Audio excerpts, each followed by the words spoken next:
প্রশ্নপত্র ফাঁসের বিরুদ্ধে কঠোর ব্যবস্থার দাবিতে বেশ কিছুদিন ধরেই আন্দোলন চলছিল, কিন্তু বরাবরই তা গুজব বলে নাকচ করে আসছিলেন শিক্ষামন্ত্রী নুরুল ইসলাম নাহিদ। কিন্তু জোরদার আন্দোলন আর প্রতিবাদে এবার নড়েচড়ে বসলেন দেশের শিক্ষা ব্যবস্থার প্রধান এই অভিভাবক। বললেন, কিছুটা হলেও সরকার এই বিষয়টি নিয়ে বিব্রত।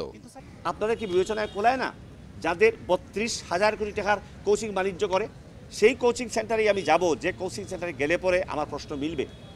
সুতরাং তারা এর পিছনে আছে। আমরা তদন্ত কমিটি করছি, আমরা অ্যাকশন নিচ্ছি, অ্যারেস্ট করার চেষ্টা করতেছি, আমরা এটা করতেছি না। আমরা তাহলে অস্বীকার করলাম কোথায়? ১০ জনে যা বলবে তাই হবে, এবং ১০ জনের মত নিয়েই আমরা ব্যবস্থা নিব।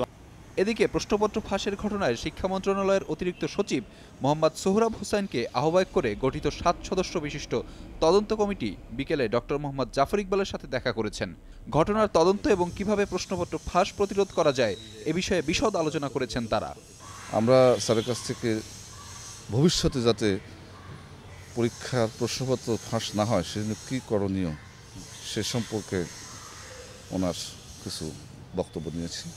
প্লাস যে প্রশ্ন ফাঁস হয়েছে ইংরেজি বা অন্যান্য বিভিন্ন পত্রিকা এসছে সে সম্পর্কে কী করণীয় সেটাও একটু আলোচনা হয়েছে আমাদের সাথে। নীতি নির্ধারকরা দেরিতে হলেও বিষয়টি উপলব্ধি করতে পেরেছেন বলে এই সংকটের দ্রুত সমাধান হবে বলে আশা করছেন শিক্ষাবিদরা। সব মানুষই তো সরকারের পক্ষ অবলম্বন করবে না, কেউ কেউ বিরোধিতা করতেও পারে, কিন্তু সেক্ষেত্রে সরকারকে তৎপর হতে হবে যাতে নাকি কেউ সরকারকে বিব্রত করতে না পারে। তার জন্য যে সতর্ক থাকা সেটা করতে হবে। কর্তৃপক্ষ এই বিষয়টা অনুধাবন করে তদন্ত কমিটি করেছেন এবং আমি আশা করি এ ব্যাপারে খুব দ্রুতই পদক্ষেপ তারা নেবেন। এ বিষয়ে গণমাধ্যমে কথা বলতে চাননি ডক্টর মোহাম্মদ জাফর ইকবাল, তবে তিনি বলেন বিষয়টির দ্রুত সমাধান হওয়া উচিত। আহমেদ রেজা, যমুনা নিউজ, ঢাকা।